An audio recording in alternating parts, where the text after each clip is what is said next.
Hi, my name's Barry Crampton and welcome to another episode of Not the Evangelist News. I want to talk about depreciation today from the other side. We've seen from all the evangelists, all the people who say, no, if you're going to get an EV, get it on a lease, a personal contract purchase, make sure you're not responsible for the residual. And they think that's okay. They think that's, they think they're going to be okay. Well, you may be this time, but what about the other side of the coin? And I'm going to go on to motor dealers tomorrow, how depreciation affects motor dealers and what a catastrophic effect it's having on everybody at the moment. And it's all caused by EVs. Make no mistake, it's being caused by EVs. Nothing else, not COVID, not post-COVID effects. It's not. That's an excuse. It is being caused by EVs. It's being caused because they can't sell enough EVs. Privates aren't buying them. Companies aren't buying them as fast as they should be. And people aren't doing this salary sacrifice as much as they should be to save money. And to be fair, I'm sure they should be.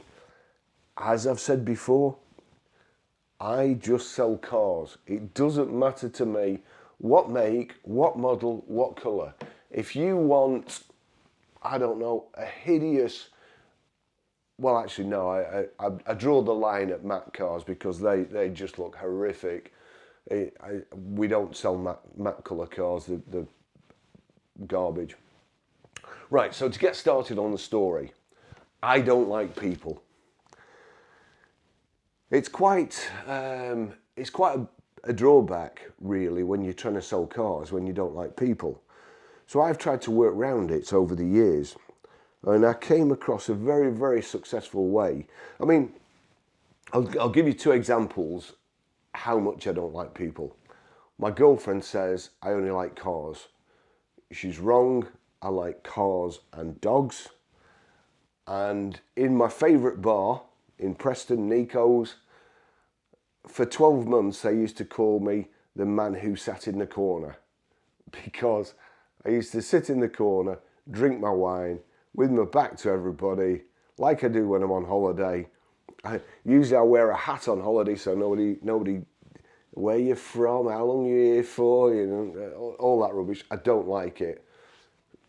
Dog comes up to me, I'll play with a little dog all day. That's the way I am. Probably you think it might be strange, but I'm quite happy, to be fair. So, I get into the car job and people have become harder and harder to deal with. Their expectations have grown higher, unrealistic expectations. And these are the things that the EV shills don't realise that they're doing. They're creating unrealistic expectations for customers.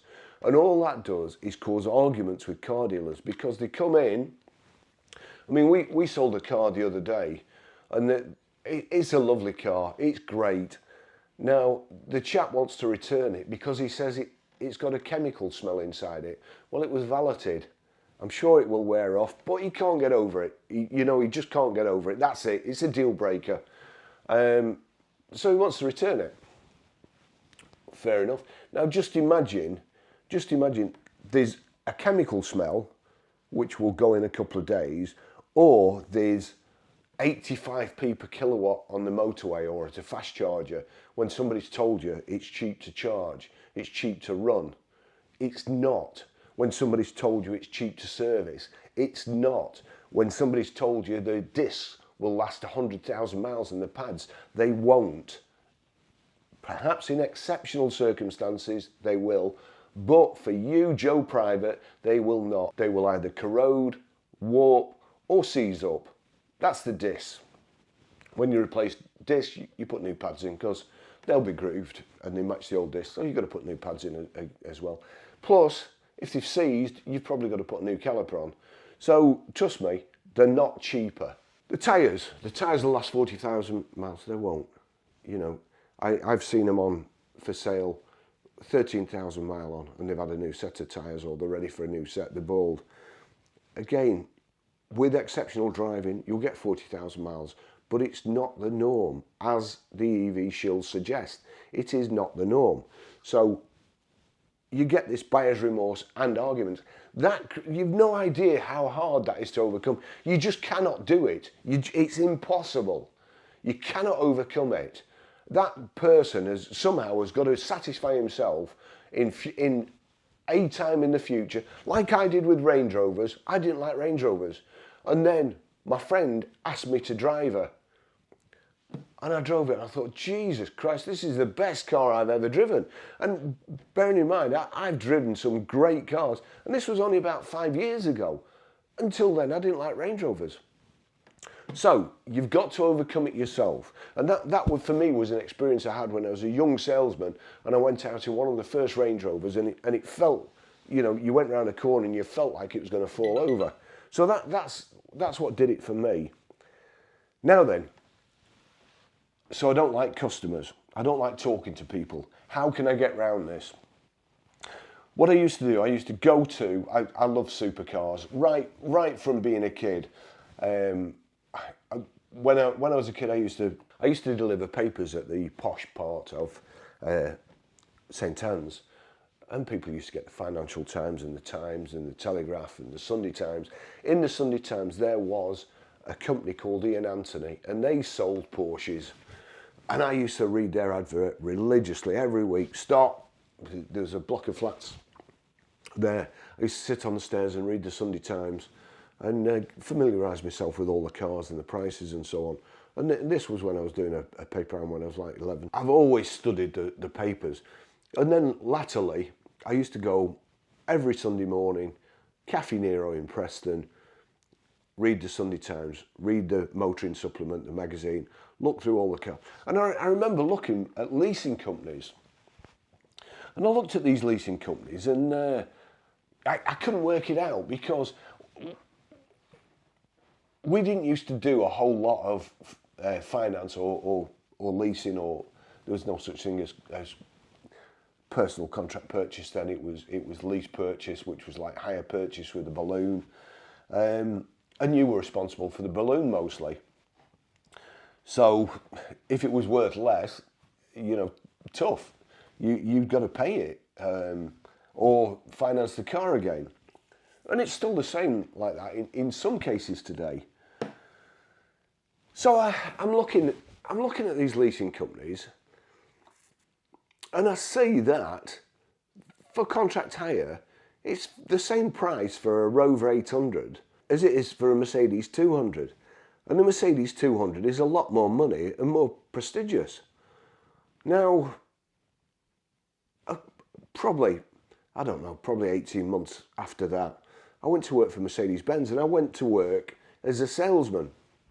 Again, I took a step down from the job I was in and I went to work as a salesman. I didn't want any aggravation. I just wanted to work on my own, not get pestered, get on with it, go home at night. No phones ringing, no Barry, this has happened, or, you know, I just wanted an easy life. So I goes to work at Mercedes-Benz. The first thing I did was get familiar with the finance machine, contract hire.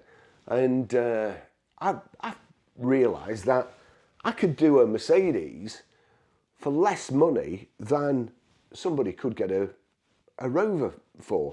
You know, I could do it on the machine. But then I found one more thing.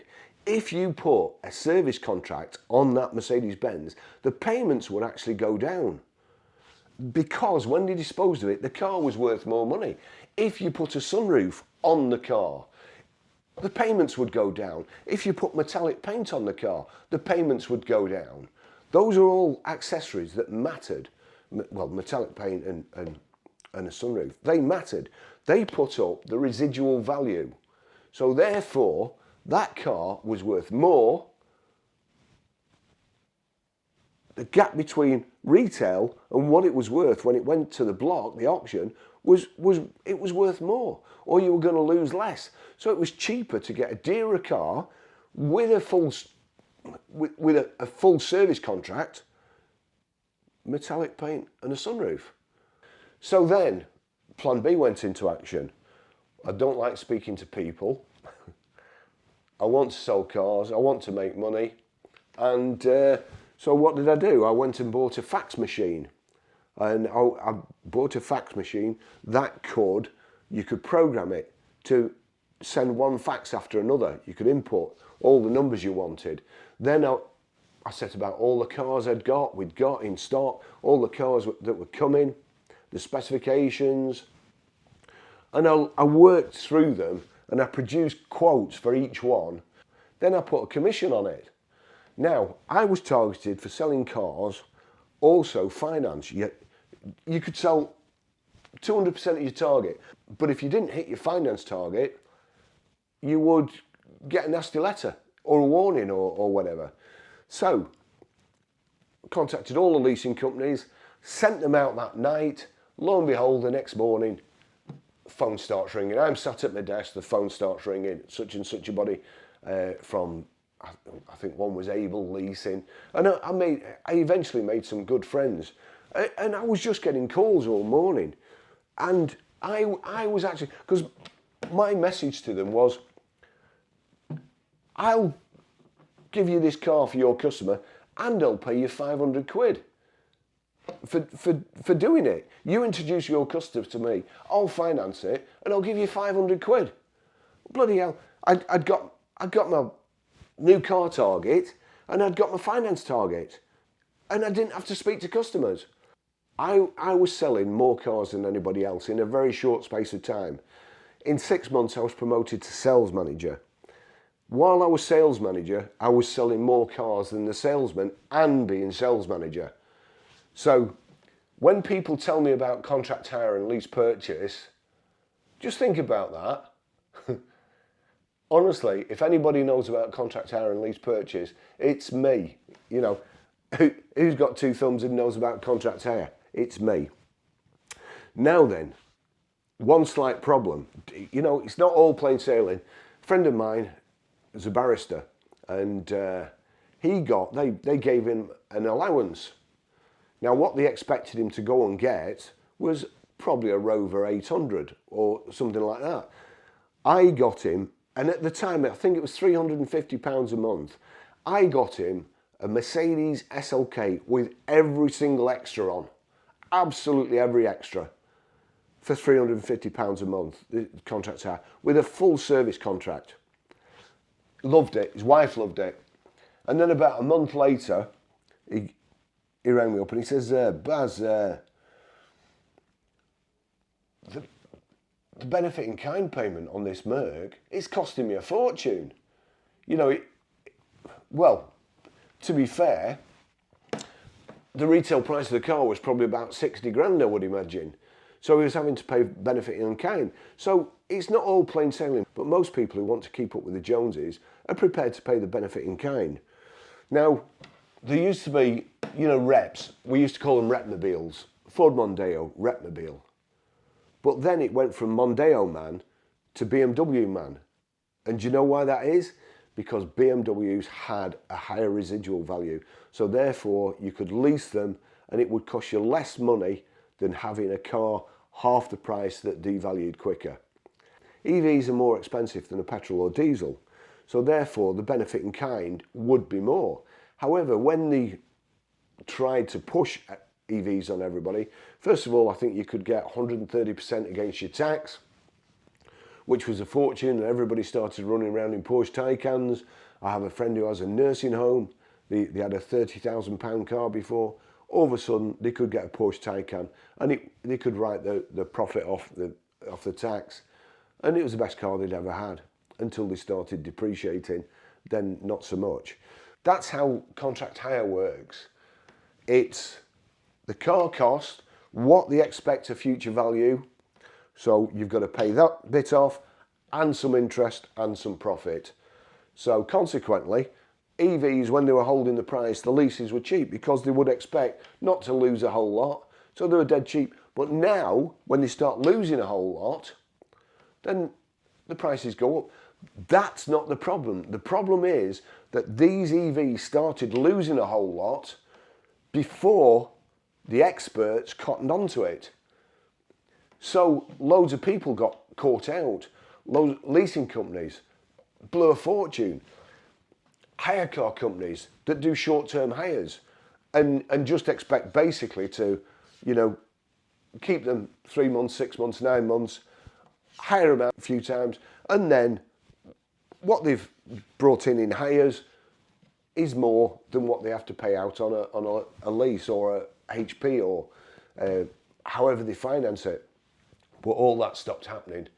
Then they proved to be dearer to repair. The likes of Hertz cancelled their orders. There's a load of Polestars, they were cancelled too. And all of a sudden there's more cars available that shouldn't have been. Then there was the lies. They were saying there was a big waiting list, and really speaking, the only waiting list there was to get onto an airfield and park up the pre-registered vehicle. It just, the perfect storm. Everything happened.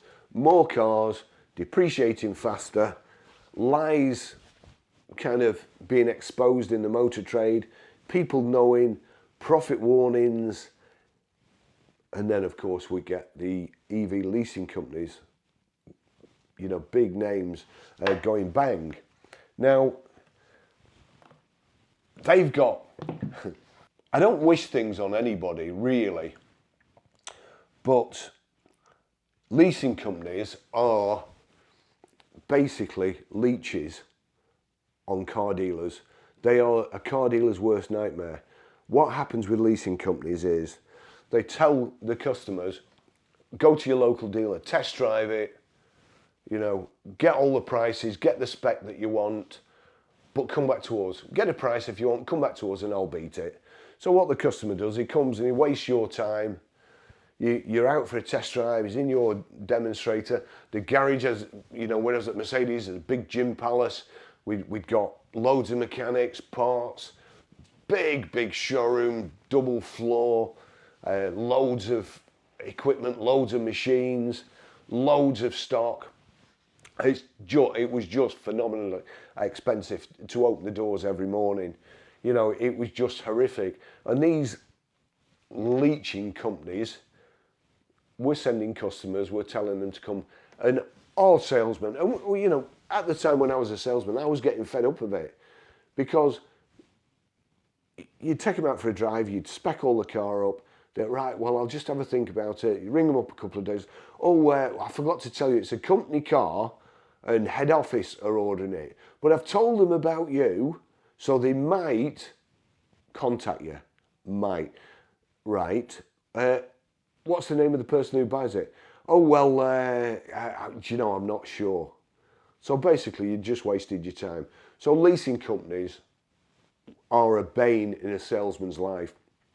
You know, Ling, I mean, I talked to Ling. She was on the Dragon's Den and she ripped him a new one, to be honest, and she's quite funny. I've spoken to her and I've fallen out with her and I've spoken to her again.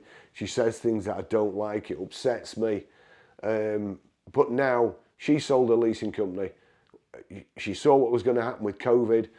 She sold a farm. She knew, she could see into the future, that girl. And she's riding around the world now. Leasing companies. So now leasing companies, it's funny, the salesman can't be bothered now. From what I can see, the salesman can't be bothered because they know that trying to sell EVs is like flogging a dead horse. They can't be bothered. You mention an EV to them, they couldn't give a shit. They really couldn't. And that's what's happening. But now the EV leasing companies, oh, they're on. They're Auto Trader, leasing company. They're all on. The BVRLA, oh yeah. British Vehicle Rental shitheads, whatever.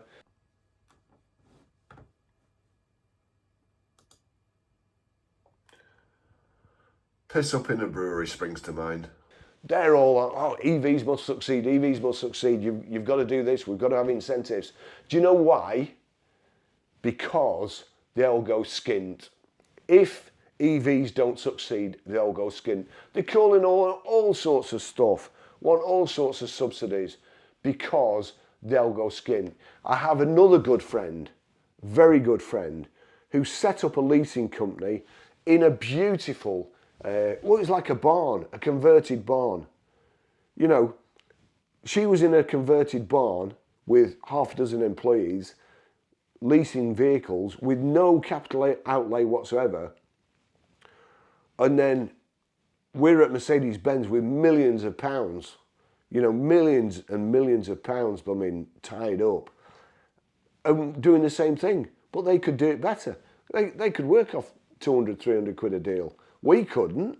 We'd go skinned. So that's the leasing companies. Now the leasing companies are calling for action.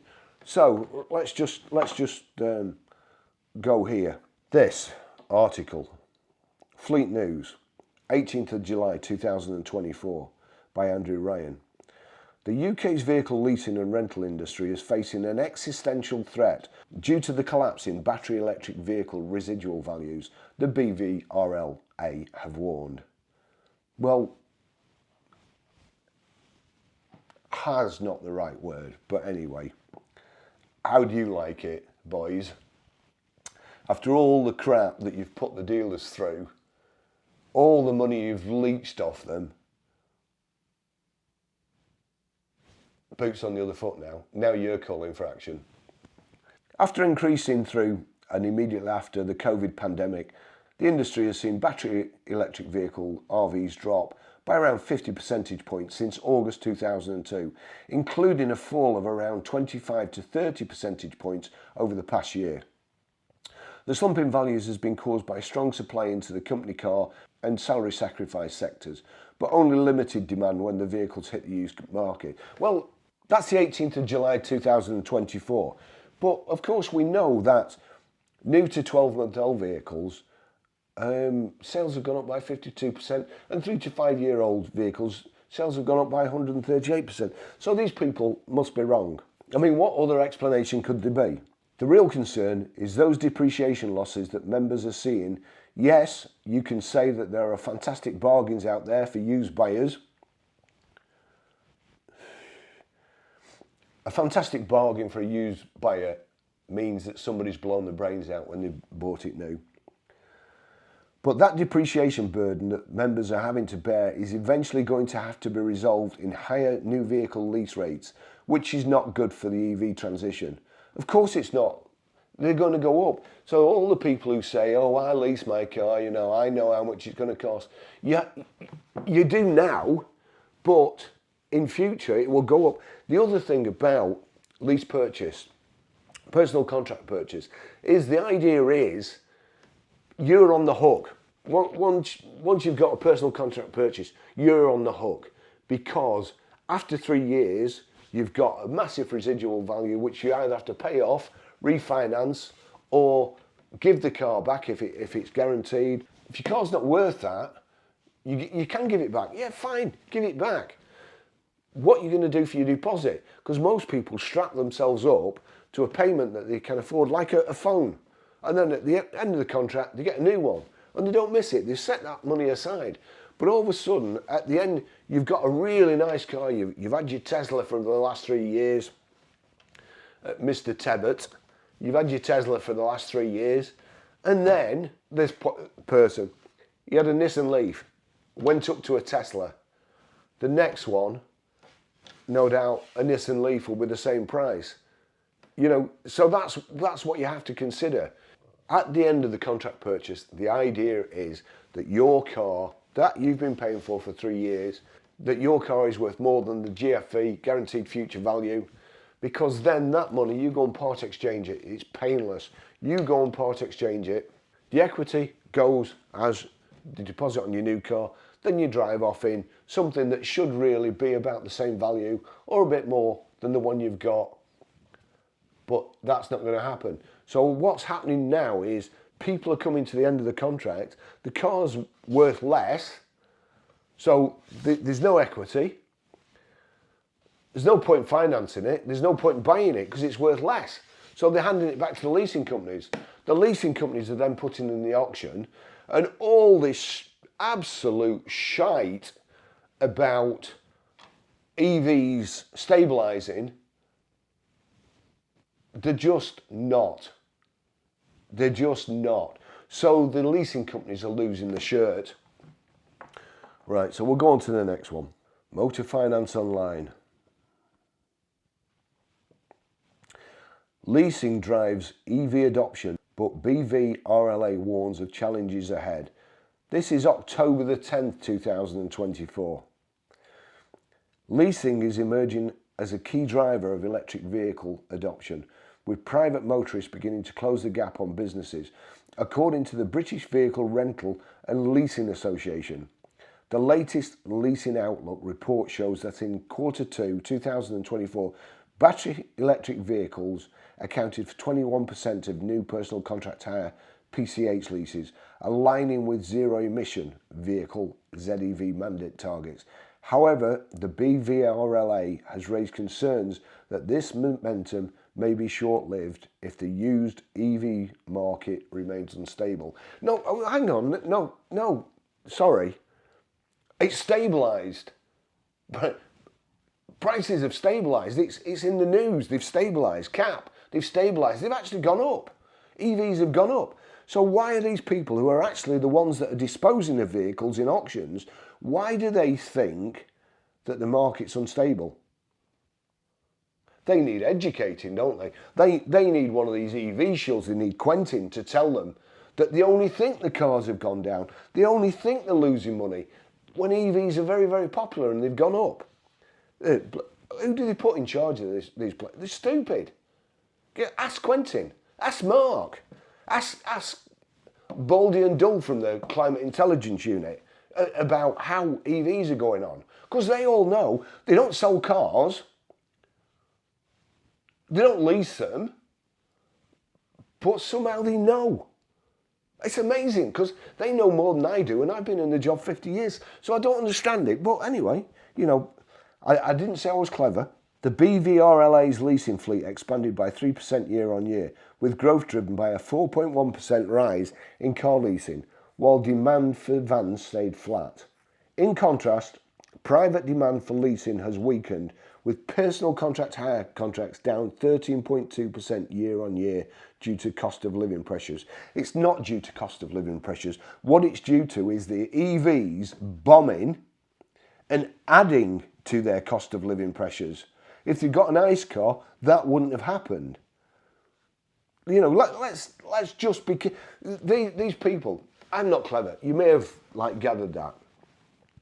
But also, I'm not clever. I'm not academically clever, but I'm not stupid either. And wherever I've been in the motor trade, I've always been the best. Whether you believe it or not, I have. However, the BVRLA warns that lack of significant incentives for private EV buyers could slow future growth in this area, especially as leasing companies face new challenges posed by falling used EV values. But they've stabilised. They've stabilised and they're going up. Like, you know, the SMMT report. Oh,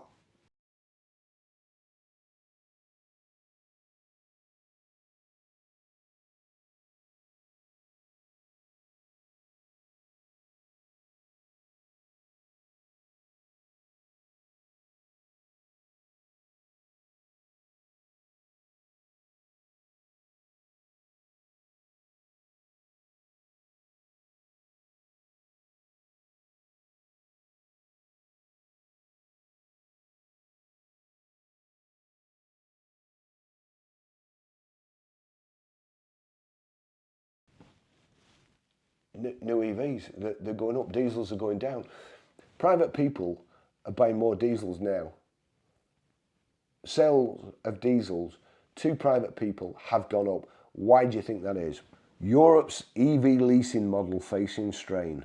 Leasing companies in Europe are doubling, listen to that again, leasing companies in Europe are doubling EV prices due to low resale values, threatening to exit the market if pushed too fast towards full electrification. Leasing firms in Europe are grappling with increasing challenges as they face declining resale values for electric vehicles, EVs in brackets. These firms, essential to the region's auto market, have doubled EV lease prices over the last 3 years. Meanwhile, the share of electric vehicles in the European leasing market is rapidly increasing, with EVs accounting for more than 20% of all new leased vehicles as of 2023. What do you think that's going to do? Any ideas? Low resale prices for EVs. Resale prices for EVs in Britain and Germany in the first week of July were significantly lower than before the global pandemic. Blimey. Well, price index of petrol cars. I hope you're all watching this. So, Britain and Germany. I don't. What do you reckon to that? Does that look like it's stabilised? Unless, hang on a second. Oh, yeah, iPad. Well, unfortunately, look, you can't accidentally get. Unfortunately, I can't accidentally get it the wrong way up to make you feel better if you've got an EV. Look, my iPad corrects it. That's it.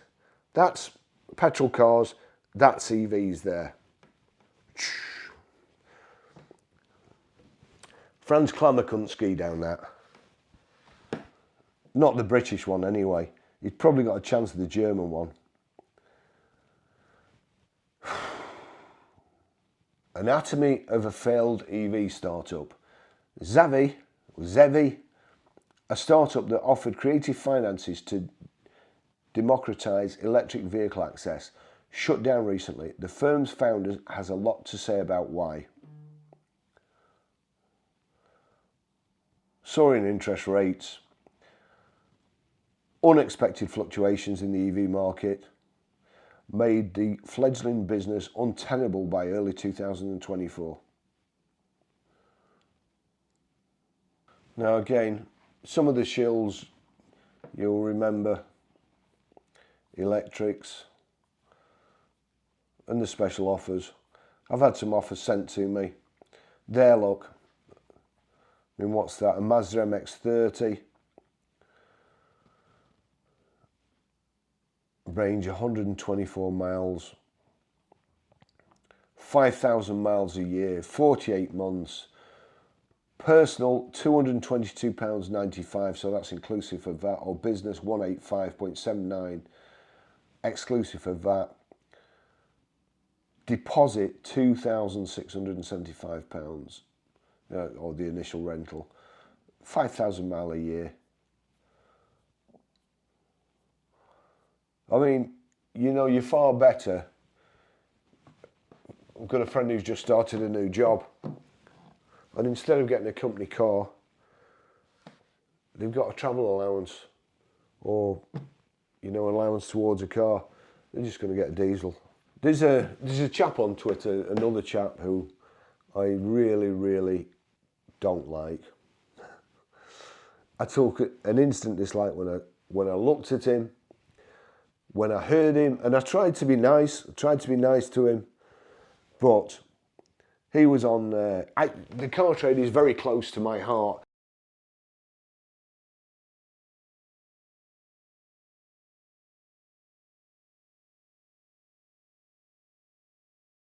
I love it. I've been in it all my life.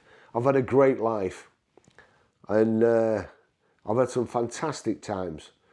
Some, you know, stories that you just wouldn't believe, but are also funny too. So when somebody calls the motor trade, or when somebody tries to knock it down, it really pisses me off. And this chap had bought a Renault Zoe. Renault Zoes are absolutely shit. You look at MOTs on Renault Zoes, and honestly, if you had any sense, you wouldn't let your family in it. It was supposedly described as an ideal first car, first EV for somebody. Honestly, if I wouldn't let anybody in one. Well, it's ideal for him, to be fair. He deserves it.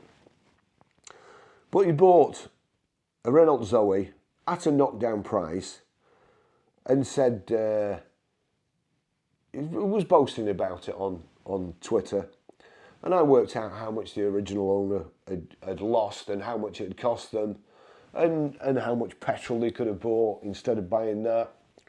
And he said, I don't care about the motor trade. Wound me up even more. Don't care about the motor trade, fair enough.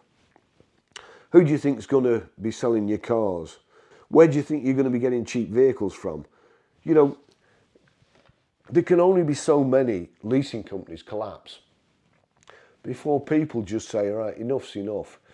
You know, this one, it was an ex-Onto car, this blooming, and it was dropping at the rate of £700 a month when I checked it. £700 a month for a little car. It's unheard of. Electric vehicle leasing group Onto collapses after L&G pulls the plug. Well, no wonder they pulled the plug. They were hemorrhaging money. You know, an electric car leasing company which raised tens of millions of pounds from backers such as Legal & General has crashed into administration. Sky News has learnt that Onto Holdings, which secured new capital injections as recently as 3 months ago, so they ripped people off 3 months ago, called in Teneo Financial Advisory earlier on Monday. Onto, which had been running a sale process with advisors at Deloitte in recent weeks, had assembled a fleet of 7,000 EVs and a subscriber base of 20,000 customers. And they still went skint. Why? They've got 20,000 customers, they'd only got 7,000 cars. How did they go skint? They've got nearly 3 customers per car. How did they go skint? Because the EVs were depreciating quicker and more than they could charge to hire them out. You know, that's it. LG committed 22.5 million in May and June on top of previous funding. So they burnt through another 22.5 million. It don't bear thinking about. But when the tiny ones were dropping 700 quid, and you know, Tesla's dropped 1,400 quid in a day at one stage. It's just unbelievable. L&G also led a 60 million funding round for Onto a year ago, saying that at that time it was an ambitious company with a talented management team that will play a vital role in accelerating the transition to electric vehicles. Talented management role. So, you've all seen Dragon's Den. A few years ago, a chap rang me up and he was a business angel. And he had an idea for disrupting the motor trade. By disrupting, it means you've got your customer, you've got your garage where he goes to buy, he does all the thing, but you disrupt the sales process. You nip in. After he's been in the garage and done all that, you nip in and nick the customer. You know, how long these people think that garages will put up with this? How long? They might put up with it forever. They might be really stupid. But they won't be able to survive. They'll just go skint.